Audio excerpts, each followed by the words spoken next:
Today we're going to talk about parenting styles. What are parenting styles? Do you know? I don't. But yet we're going to talk about it. Um, we live in a very interesting society when we are we have learned a lot of new techniques when it comes to children, and we are somewhat successful implementing them. But are they good? That's the question. Because I can tell you one thing. For instance, we tend to overprotect our children right now. Don't do this. We are going to, we're giving them language to communicate. We're making sure that they are saying appropriate words. They are saying appropriate constructions. We're monitoring their activities. We put devices, like tracking devices on strollers, cars. We're putting, like watches on their wrists that tells us, like where they are, or that they can, like communicate with us.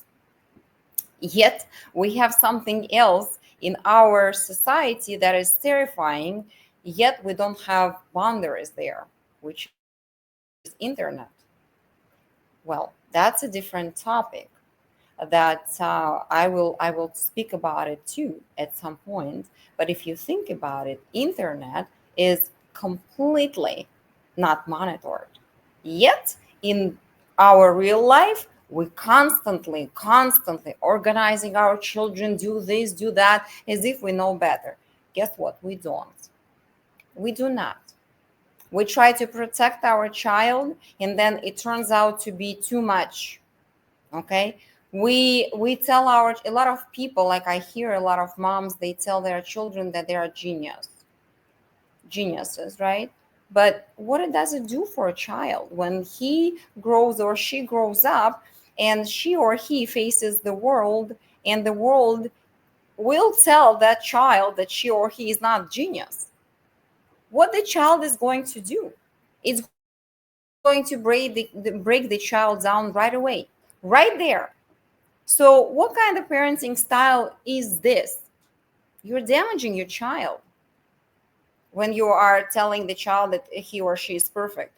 Well, when you are telling your child constantly, like, you can do better, do better,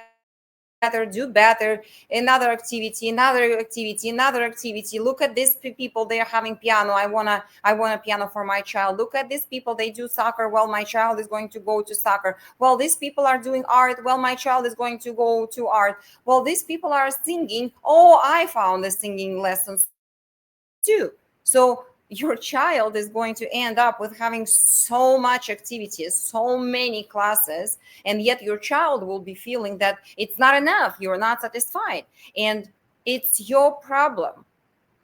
Okay, it's your problem, because rather than looking at your child and understand that your child has a stage, say A, and in this stage for a child is very much important to build ABCD.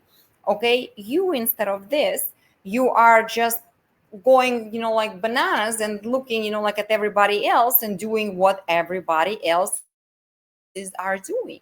But guess what? It might not fit you or your child, or needs of your family, or needs of your husband, or vision of your husband.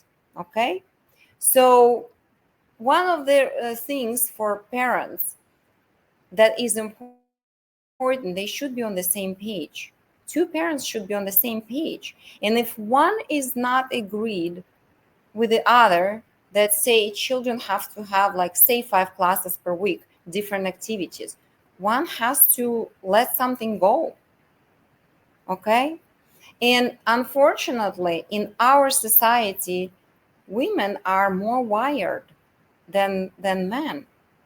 It shouldn't be like this. Women should be fostering something at home. They should be conveying a different type of lesson to children. They have to teach children about life, about Well, this is, like, this is fire, you can do that with this. Well, this is knife, you can do that with this. Don't try to um don't try to protect your child from everything. It's not going to do good. Children are not going to learn anything. You need to let your child learn that there are dangers. What kind of dangers? What are they going to get? What the circumstances of their decision making it is. And even if your child breaks down and cries, you need to still let your child learn something that is realistic. Well, there is another question. Are you realistic yourself? Because a lot of people, they don't feel anything in life, and they're not realistic. They have unrealistic expectations from life on their own. That's why in many cases when they face something that is not realistic and not according their expectations, they feel very bad and depressed. But this is a different topic. If you have something like this in your life, join our community. And hopefully, in one of those recordings, I will answer this question. And you'll have more tools how to deal with this. But when it comes to your child, you need to look at your child and really dig through what your child is telling or not telling to you. Don't overload child with activities. Don't let your child just be. Also, it's there should be a balance. You should balance something.